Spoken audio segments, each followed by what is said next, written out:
అత్యాధునిక టెక్నాలజీతో నడుము మరియు వెన్నునొప్పికి treatment. Tejas spine care, Somajiguda, Sainikpuri, Gachibowli. నమస్తే, నేను Keshav. Welcome to Suman TV. Balochistan ఈ పేరు ప్రతిరోజు హెడ్లైన్స్లో వినిపిస్తున్నది, కనిపిస్తున్నది. అసలు ఈ బలూచిస్తాన్ ఏంటి, ఎక్కడ ఉంది, బలూచిస్తాన్ వాసుల ఆకాంక్ష ఏంటి, స్వతంత్ర రాజ్యంగా ఆవిర్భవించామనేటువంటి ప్రకటనలు చేయడం వెనక ఆంతర్యం ఏంటి, పాకిస్తాన్ భారత్ మధ్య రాజుకున్నటువంటి ఉద్రిక్తతలు బలూచిస్తాన్కి లాభం చేకూరుస్తాయా? ఈ అంశాలపైన విశ్లేషణ చూద్దాం. మనతో పాటు టీడీపీ రాష్ట్ర అధికార ప్రతినిధి, అలానే అంతర్జాతీయ వ్యవహారాలపైన పరిశీలన జరుపుతున్నటువంటి విద్యాసాగర్ గారు ఉన్నారు. విద్యాసాగర్ గారు నమస్కారం. నమస్కారం అండి కేశవ్. విద్యాసాగర్ గారు, బలూచిస్తాన్ గురించి పదే పదే హెడ్లైన్స్లో చూస్తున్నాము. మన యుద్ధం ముగిసినప్పటికీ కూడా బలూచిస్తాన్కి సంబంధించి మాత్రం ఒక స్వతంత్ర దేశంగా ఆవిర్భవించింది, మమ్మల్ని గుర్తించండి, ఇండియాలో ఎంబసీకి అవకాశం ఇవ్వండి, ఈ విజ్ఞప్తులు వస్తున్నాయి. అసలు ఏంటి, ఒక దేశం ఆవిర్భవించడానికి ఉండేటువంటి పారామీటర్స్ ఏంటి, బలూచిస్తాన్ వాదన ఎంతవరకు విశ్వసించవచ్చు? ఒక దేశం ఏర్పడటం అంత ఆశామాషి కాదు. ఈ బలూచ్ లిబరేషన్ ఆర్మీ కానివ్వండి, బలూచ్ లిబరేషన్ ఫోరం అనేది ఒకటి 2-3 ఆర్గనైజేషన్స్ పనిచేస్తున్నాయి. వాళ్ళు కెనడాలో, అమెరికాలో తలదాచుకుంటూ వాళ్ళు అక్కడి నుంచి ఫైట్ చేస్తున్నారు. అవకాశం ఉన్నప్పుడంతా కూడా పాకిస్తాన్ ఎంబసీస్ దగ్గర ఏ చిన్న ఇష్యూ జరిగినా కూడా వాళ్ళు ప్రొటెస్ట్ చేస్తున్నారు. సో వాళ్ళు ఏంటంటే they want to separate from the Pakistan. ఎందుకు పాకిస్తాన్ నుంచి సపరేట్ అవ్వాల్సి వస్తుంది వాళ్ళు కోరుకుంటున్నారంటే, డే 1 నుంచి కూడా పాకిస్తాన్ లో వాళ్ళు కలపడం అనేది వాళ్ళకి ఇష్టం లేదు. బేసిక్ గా బిఫోర్ పార్టీషన్ ఇండియా భారతదేశానికి ఎలక్షన్స్ జరిపారు. అప్పుడు కాంగ్రెస్ పార్టీ అఖండ భారత్ ఉండాలని, రెండవది ముస్లిం లీగ్ పార్టీ, జిన్నా పార్టీ ఏదైతే ఉందో ఆ పార్టీ లేదు, పాకిస్తాన్ కు సపరేట్ చేయాలా, ముస్లిం సపరేట్ చేయాలా అనేది ఒక వాదంతో జరిగినటువంటి ఎలక్షన్. అప్పట్లో మనకి ఇక్కడ డిస్ట్రిక్ట్స్ లాగా లేకపోతే కాన్స్టిట్యున్సీస్ లాగా ఎంపీస్ లాగా ఉండేటివి కాదు. అప్పట్లో మనకున్నవి ప్రావిజన్స్. ఇప్పుడు కూడా పాకిస్తాన్ లో ప్రావిజన్సే ఉన్నాయి. అది Punjab provision, Sindhu provision and Balochistan and Khyber Pakhtunkhwa, ఈ 4 ప్రావిజన్స్ లోనే ఉంటాయి. ఈ ప్రావిజన్స్ కు సీఎంలు ఉంటారు. మనకు రాష్ట్రాల్లో ఎట్లయితే సీఎంలు ఉంటారు, అక్కడ ప్రావిజన్స్ కు సీఎంస్ ఉంటారు. వాళ్ళన్నిటికీ కలిపి ప్రధానమంత్రి ఉంటారు, ప్రెసిడెంట్ ఉంటారు. వాళ్ళకి మనం పార్లమెంట్ అంటాము, వాళ్ళది అసెంబ్లీస్ అండ్ నేషనల్ అసెంబ్లీ అని పిలుస్తారు. పార్లమెంట్ ను పాకిస్తాన్ లో నేషనల్ అసెంబ్లీ అంటారు. సో ఇక్కడ డే 1 అప్పుడు ఎలక్షన్ పెట్టినప్పుడు, బిఫోర్ పార్టీషన్ లో మీరు ఇండియాలో ఉండాలనుకుంటున్నారా, పాకిస్తాన్ లో ఉండాలనుకుంటున్నారంటే, ఉమ్మడి భారతదేశం కోరుకున్నటువంటి కాంగ్రెస్ పార్టీకి వాళ్ళు బలూచిస్తాన్ ప్రావిజన్ గెలిచింది. అంటే దేశం ముక్కలవటం అన్నది బలూచిస్తాన్ వాళ్ళకి ఇష్టం లేదు. అట్లాగే ఖైబర్ పఖ్తూన్ఖ్వాలో కూడా కాంగ్రెసే గెలిచింది. సో ఇక్కడ ఆ రోజు నుండి కూడా ఈ రోజు వరకు వాళ్ళు భారతదేశంలో కలవాలనే కోరుకుంటున్నారు. తర్వాత పార్టీషన్ ఎట్లయిందో మనందరికీ తెలుసు. బ్రిటిష్ వాళ్ళు ఒక రేఖ గీసేసి ఇది పాకిస్తాన్, ఇది ఇండియా అనుకున్నారు. అందులో వాళ్ళు ఇష్టం లేకపోయినా సరే వాళ్ళు అటు వెళ్ళిపోవాల్సి వచ్చింది. వాళ్ళు కొంత భాగం, ఇంకొక భాగం ఇండియాగా పాకిస్తాన్ గా 2గా విడిపోయినాయి. కానీ అక్కడ నీటి వనరులు కానీ అభివృద్ధి చేయడానికి కొద్దిగా అవకాశాలు తక్కువ. ఎందుకంటే మొత్తం కొండలు, గుట్టలు, లోయలు వీటితో ముడిపడి ఉంటది. బలూచ్ ప్రజలకి పాకిస్తాన్ ప్రజలకి ఉన్నటువంటి రిఫ్ట్ ఏంటంటే, బలూచ్ ప్రజల్ని పాకిస్తాన్ ప్రజలు గిరిజనులుగా చూస్తారు. They are not Sunnis, they are not Shias, they are Baloch. Baloch అనే తెగ, బట్ దే ఆర్ ముస్లిమ్స్.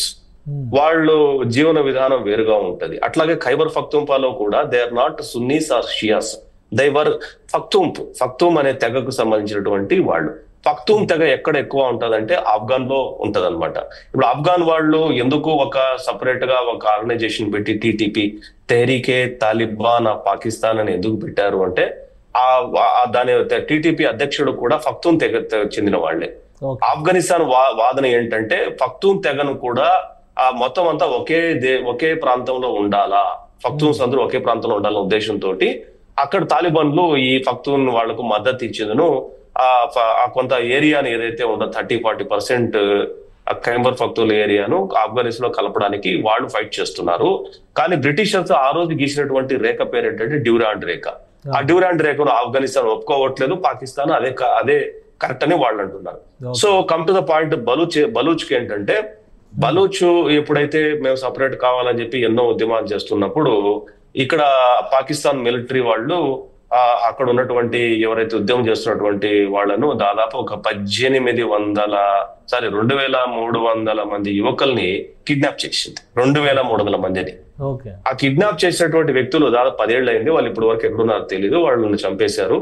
ఆ కుటుంబాలకు సంబంధించిన వ్యక్తులు ఇస్లామాబాద్ లో గానీ, లాహోర్ లో గానీ, లేదంటే ఆయా ప్రావిజన్స్ లో ఎక్కడైతే ముఖ్యమైన ప్లేసెస్ లో ఉంటారో వాళ్ళ కుటుంబ సభ్యులు ఈ రోజుటికి, ఈ పూటకి, మన ఇద్దరు మాట్లాడుకున్న టయానికి కూడా వాళ్ళ కుటుంబ సభ్యులు డేరాలు వేసుకొని ఫోటోలు పెట్టుకొని మా పిల్లలు చనిపోయారన్న విషయం మాకు బాగా తెలుసు, కానీ మా పిల్లల శవాలైనా అప్పగించండి, లేదు వాళ్ళందరినీ ఎక్కడ పూడ్చిపెట్టారు చెప్పండి, మేము వాళ్ళకి మేము మా సాంప్రదాయం ప్రకారం వాళ్లకు జరగాల్సిన కార్యక్రమాలు చూసుకుంటాము అని వాళ్ళు ఇప్పటికీ నిరసన వ్యక్తం చేస్తున్నారు.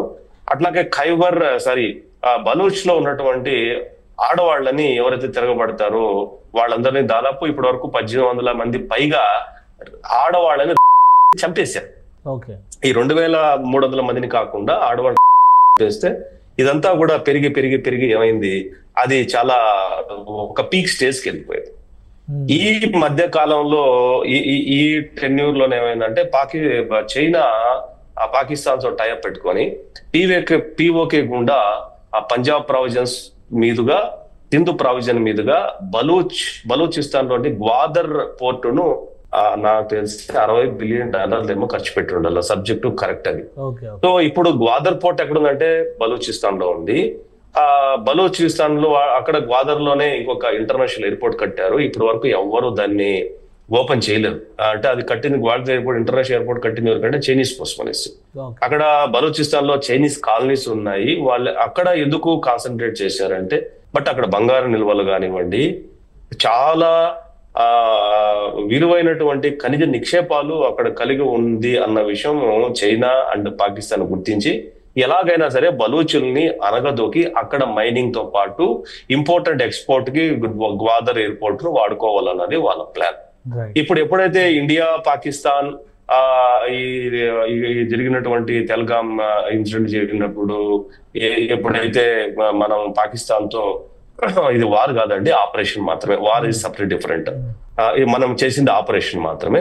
ఆపరేషన్ ఎప్పుడైతే చేసిందో చైనాకు అర్థమైంది ఇది పిఓకేలోకి గనక ఇండియా సైన్యం వచ్చేస్తే వాళ్ళ సిల్క్ రోడ్ ఏదైతే ఉంటుందో ఆ సిల్క్ రోడ్ పిఓకేలో ఆగిపోద్ది, అంటే మొదల్లోనే ఆగిపోతుంది. దాని తర్వాత వీళ్ళు లాహోర్ ప్రాంతంలోని కానీ పంజాబ్ ప్రావిన్సెస్ లో కొంతగానో ఆక్యుపై చేసుకుంటే బలూచిస్తాన్ కనుక విడిపోతే అట్లా ఎయిర్పోర్ట్ పోతుంది, అటు పోర్ట్ పోతుంది, ఇటు పిఓకేలో రోడ్డు వెళ్ళిపోతుంది.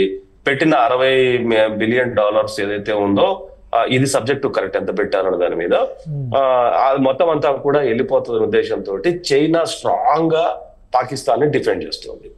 అందుకోసం ఇప్పుడు బలూచిస్తాన్ స్వతంత్ర దేశం అని ప్రకటన చేయడం, ఇండియాలో ఎంబసీ ఓపెన్ చేయడానికి అనుమతి కోరడం, యుఎన్కి రిక్వెస్ట్ పంపడం, అలానే అణు బాంబు వేసేటువంటి ప్రమాదం ఉందని చెప్పి ముందుగానే నిరసనలు ప్రారంభించారు. ఇవన్నీ ఏంటి, దేనికి సంకేతం? అసలు ఏ విధంగా వాళ్ళ ఉద్యమాన్ని ప్రపంచం గుర్తిస్తుంది? ప్రపంచం బలూచిస్తాన్ మీద ప్రపంచం ఆల్రెడీ వాళ్ళ ఉద్యమాన్ని కానీ వాళ్ళ నిరసనలు కానీ గుర్తించింది. అందుకోసమే మొదట్లోనే మీకు చెప్పాను, అవసరమైనప్పుడల్లా వాళ్ళు పాకిస్తాన్ వివిధ దేశాల్లో ఉన్నటువంటి పాకిస్తాన్ ఎంబసీస్ ముందర వాళ్ళు నిరసనలు వ్యక్తం చేస్తూ ఉంటారు. బలూచ్ అన్నది ప్రాబ్లమాటిక్ ప్రావిజన్ అన్న విషయం ప్రపంచానికి ఎప్పుడో తెలుసు, పాకిస్తాన్కి అంతకంటే బాగా తెలుసు. ఇప్పుడు వాళ్ళు ఏదో డిక్లరేషన్ ఏదైతే ఇచ్చారో నాకున్నటువంటి సమాచారం మేరకైతే Baloch capital Quetta very big city in Baloch, and అక్కడ పాకిస్తాన్ ఎయిర్ ఫోర్స్ కి ఆర్మీకి one of the regional headquarters అది.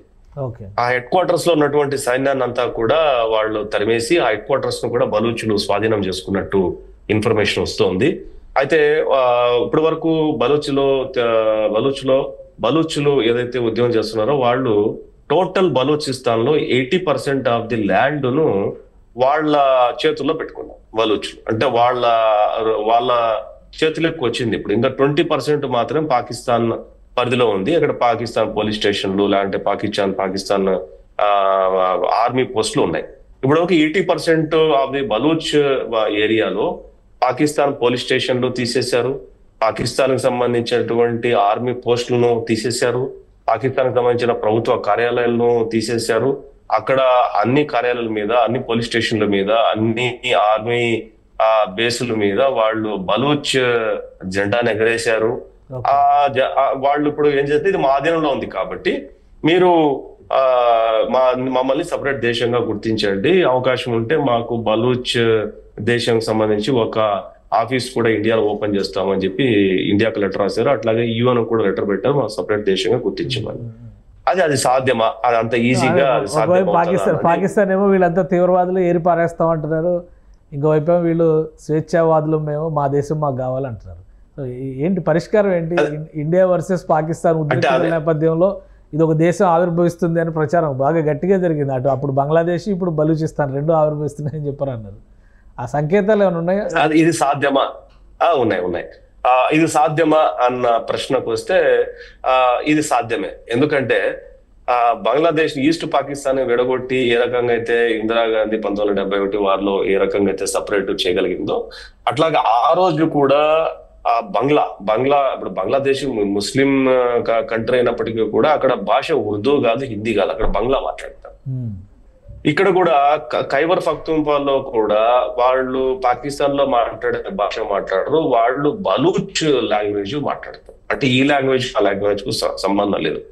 అక్కడ కూడా ఆ రోజు ఈస్ట్ పాకిస్తాన్ లో 1971 లో ఇదే పాకిస్తాన్ సైన్యము అరాచకాలు, అక్రమాలు, దురాక్రమాలు, ఆడవాళ్ళు కిడ్నాప్ చేయటాలు, మర్డర్ చేయటాలు, జైల్లో అనగదొక్కబడ్డాలు, ఇవన్నీ చేసిన సందర్భంలో అక్కడ ఉన్నటువంటి షేక్ హసీనా తండ్రి ఎవరైతే ఉన్నారో ఆయన ఇండియాతో కన్సల్ట్ అవటము, మాకు విముక్తి కావాలనుకోవటము, అక్కడ ఒక బంగ్లా విముక్తి పోరాట సమితిని ఒకటి పెట్టారు 1970 దశకాల్లో బంగ్లాదేశ్ లో. దానికి భారతదేశం మద్దతు ఇవ్వటము, వాళ్ళకు ట్రైనింగ్, సరిహద్దు ప్రాంతాల్లో ట్రైనింగ్ ఇవ్వటము, ఆ సైన్యానికి తిరుగుబాటు చేయడానికి కావాల్సిన వనరులు ఇందిరాగాంధీ సమకూర్చింది. బలూచిస్తాన్ అలాంటి పరిస్థితులు ఉన్నాయా? అంటే బంగ్లాదేశ్ కి సిమిలారిటీస్ బలూచిస్తాన్ కి లేకపోవడంలో ఒకటి ఏంటంటే, బంగ్లా అనేది మన అడ్జసెంట్ టెరిటోరియల్, బట్ బలూచిస్తాన్ అనేది మనకు చాలా దూరంగా ఉన్నటువంటి ప్రాంతం. అది మనం తజికిస్తాన్ నుంచో లేకపోతే ఇరాన్ నుంచి మనం అటు రావాల్సి వస్తుంది, కానీ బలూచిస్తాన్ కి మనం డైరెక్ట్ గా సింధు పంజాబ్ ప్రావిన్స్ నుంచి డైరెక్ట్ గా పోవడం, విమానాలు కానీ పడవలు కానీ పోవడానికి వీలు లేదు. కాబట్టి ఏమవుతుందంటే అక్కడ కొద్దిగా ఈ బలూచ్ లిబరేషన్ ఆర్మీకి కానీ బలూచ్ లిబరేషన్ ఫ్రంట్ కానీ మద్దతు ఇవ్వటం అన్నది ఇంటర్నేషనల్ సైడ్ జరుగుతుంది. చివరిగా ఏంటంటే బలూచ్ ప్రాంతం అన్నది పాకిస్తాన్ లో భాగమైనప్పటికీ అక్కడ ప్రజలు మాత్రం 2 కోట్ల ఉంటాయి, చాలా తక్కువ ఉంటది. వాళ్ళు గొరిల్లా వార్ఫేర్ మీద ఎక్కువ వాళ్ళు వార్ చేస్తూ ఉంటారు. నార్మల్ యుద్ధంలో వాళ్ళకి కావాల్సినటువంటి వెపన్స్ కానీ ఇంకోటి కానీ అంత ఈజీగా ఆషామాషి దొరకదు.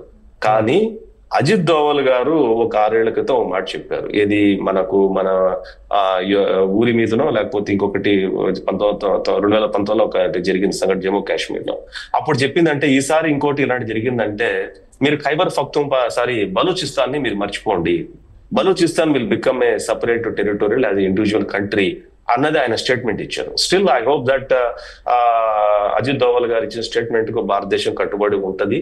వాళ్ళకు కావలసినటువంటి వనరులు కానివ్వండి, వాళ్ళకు కావాల్సినటువంటి ఆయుధ సంపత్తి కానివ్వండి, మోరల్ సపోర్ట్ కానివ్వండి, ఎథికల్ సపోర్ట్ కానివ్వండి, ఫైనాన్షియల్ సపోర్ట్ కానివ్వండి, ఇంటర్నేషనల్ గా వాళ్ళకు కావాల్సినటువంటి మిగతా దేశాల మద్దతు కూడగొట్టడంలో కానీ బలూచులకి భారతదేశం మద్దతుగా ఉంటదని నేనైతే ఖచ్చితంగా నమ్ముతున్నాను. తొందరలోనే ఆ బలూచ్ అన్నది పాకిస్తాన్ నుంచి విడిపోతుంది, ఖైబర్ పఖ్తూన్ఖ్వా విడిపోతుంది. సింధు ప్రాంతంలో లాహోర్ ప్రావిజన్స్ లో ఉన్నటువంటి కొంత మన సైడ్ నుంచి పంజాబ్ రాష్ట్రం, అట్లాగే రాజస్థాన్ లో కొంత ప్రాంతం పాకిస్తాన్ లో కలిసి ఉంది విడిపోయేటప్పుడు. ఆ ప్రాంతం ప్లస్ ఇంక్లూడింగ్ లాహోర్ లో లాహోర్ సిటీ ఏదైతే ఉందో లాహోర్ సిటీని కూడా ఖచ్చితంగా మనం తీసుకోబోతున్నాం. ఆ లాహోర్ ఉన్న స్పెషాలిటీ ఏంటంటే లాహోర్ లో భగత్ సింగ్ పుట్టారు, లాహోర్ లో భగత్ సింగ్ చదివారు, లాహోర్ లో భగత్ సింగ్ ను ఉరిదీశారు, లాహోర్ లో ఆయనకు సంబంధించిన సమాధి ఉంది.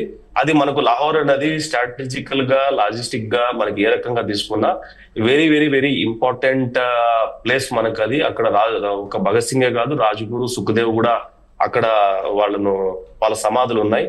మనకు వెరీ వెరీ ఇంపార్టెంట్ అయినటువంటి ప్లేస్ అది. కాబట్టి పాకిస్తాన్ అనే వాళ్ళు తీవ్రవాదులు ప్రస్తుతానికి సైలెంట్ ఉండొచ్చు. నాకు తెలిసి 6 నెలల్లోనో సంవత్సరంలో వాళ్ళు ఊరుకుంటే వ్యక్తిత్వం మనస్తత్వం కాదు వాళ్ళది. వాళ్ళు ఏదో ఒక రకంగా మన మీద అటాక్ ఏదో ఒక ఇండైరెక్ట్ గా ఏదో ఒకటి చేస్తారు. ఆల్రెడీ ప్రధానమంత్రి మోడీ గారు చెప్పారు, ఇంకోసారి కనుక మా జోలికి వస్తే we'll treat it is a war అని చెప్పారు. అది జరిగి తీరుతుంది. ఈ రోజు సీజ్ ఫైర్ అయి ఉండొచ్చు, but after 6 months 1 year India is not going to silent. నేను అనుకోవట్లేదు. ఖచ్చితంగా మనం అనుకున్నది, మనం బలూచిస్తాన్ విషయంలో ఏదైతే అనుకున్నామో అది ఈ రోజు ఈ పూట కాకపోవచ్చు, కానీ 1 or 2 years that area will be separate and it will become master planning. దీని వెనకంతా మాస్టర్ ప్లాన్ అజిత్ దోవల్ గారు అమలు చేస్తున్నారని చెప్పి అనుకోవాలా? అంటే ఇప్పుడు మన జోలికి రాకపోతే కేశవ్ గారు, మనం కూడా ఎవరి జోలికి వెళ్ళం కదా. ఇప్పుడు కాశ్మీర్ లో నువ్వు ఏలు పెట్టకపోతే, కాశ్మీర్ లో నువ్వు వచ్చి ఇది నాది నాది నాది అని చెప్పకపోతే, కాశ్మీర్ లో కొంతమంది ఉగ్రవాదులకు నువ్వు ఫండింగ్ చేయకపోతే, వాళ్ళకు ఆయుధాలు ఇవ్వకపోతే, వాళ్లకు వనరులు సమకూర్చకపోతే, మనం అసలు పాకిస్తాన్ తో మనకు ఉన్నటువంటి గొడవ ఏంటండి? ఏమీ లేదు కదా. ఇద్దరం ఇండియా పాకిస్తాన్ మధ్య ఉన్నది ఒకే ఒక గొడవ, అది ఒక కాశ్మీర్. వేరే ఏ అంశాల్లో మనకి ఏ గొడవ ఉందండి వాళ్ళతోటి? కల్చరల్ గా గొడవ ఉందా? ఇది జరగకపోతే, పెహల్గాం గొడవ జరగకపోతే మనం ఏమన్నా ఇండస్ ట్రీటీని రద్దు చేసేవాళ్ళమా? లేకపోతే మనకి ఏమన్నా ట్రేడ్ లో వాళ్ళతో ఏమైనా సమస్య ఉందా? మన ఎక్స్పోర్ట్సే కదా పాకిస్తాన్ కి ఎక్కువ. మనకు పాకిస్తాన్ కి ఎటువంటి గొడవ లేదు, ఒక కాశ్మీర్. రెండవది, ఈ మధ్యలో లేనిపోని గొడవ సృష్టించింది Asif Munir, Pakistan army. Hindu Muslim is not one. This land is not one country. ఇది 2 దేశాలు, 2 కల్చర్స్. మనం వాళ్ళతో మనం వేరు, వాళ్ళు వేరు. వాళ్ళ కల్చర్ వేరు, మన కల్చర్ వేరు. వాళ్ళ టెరిటోరియల్ వేరు, మన టెరిటోరియల్ వేరు. మన ఎయిమ్, అంబిషన్స్, థింకింగ్, మన డెస్టినీ ఇస్ సపరేట్ అని ఈ మధ్యలో ఆసిఫ్ మునీర్ మాట్లాడింది. ఆసిఫ్ మునీర్ మాట్లాడక మునుపు 70 సంవత్సరాల్లో అసలు ఎటువంటి గొడవ పాకిస్తాన్ కి ఈ కల్చర్ లో కానివ్వండి, రిలీజియస్ లో కానివ్వండి, రీజనల్ లో కానివ్వండి, ట్రేడింగ్ లో కానివ్వండి, వాటర్ లో కానివ్వండి, ఎటువంటి గొడవ లేదు. ఉన్నది ఒకటే. అందుకోసమే పర్టికులర్ గా మోడీ గారు ఒక విషయం చెప్పారు. మాట్లాడితే 2 అంశాల మీదే మాట్లాడతాం. ఒకటి పీఓకే మీద మాట్లాడతాం, పాక్ ఆక్యుపైడ్ కాశ్మీర్ మీద మాట్లాడతాం. రెండోది ఉగ్రవాదం మీద మాట్లాడతాం అన్నారు. అంటే దాని అర్థం ఏంటి? మిగతా విషయాలు ఇగ్నోరబుల్. ఈ 2 ముఖ్యమైనవి. రైట్ విద్యాసాగర్ గారు, థ్యాంక్ యూ విశ్లేషణ అందించినందుకు. ఇది బలూచిస్తాన్కి సంబంధించినటువంటి సమస్య 2 వైపులా పదునైనటువంటి కత్తిలా ఉంది. అలానే భారతదేశం అనుసరిస్తున్నటువంటి వ్యూహం వల్ల ఈ రోజు కాకపోతే రేపైనా బహిరంగ మద్దతు ప్రకటించవచ్చు. స్వతంత్ర దేశంగా బలూచిస్తాన్ ఆవిష్కరించడానికి అవకాశాలు పుష్కలంగా ఉన్నాయని విశ్లేషిస్తున్నారు విద్యాసాగర్ గారు. ఇది special discussion. Keep watching. Suman టీవీలో మీ పర్సనల్ అండ్ బిజినెస్ ప్రమోషన్స్ కోసం కింది నెంబర్కి కాంటాక్ట్ చేయండి.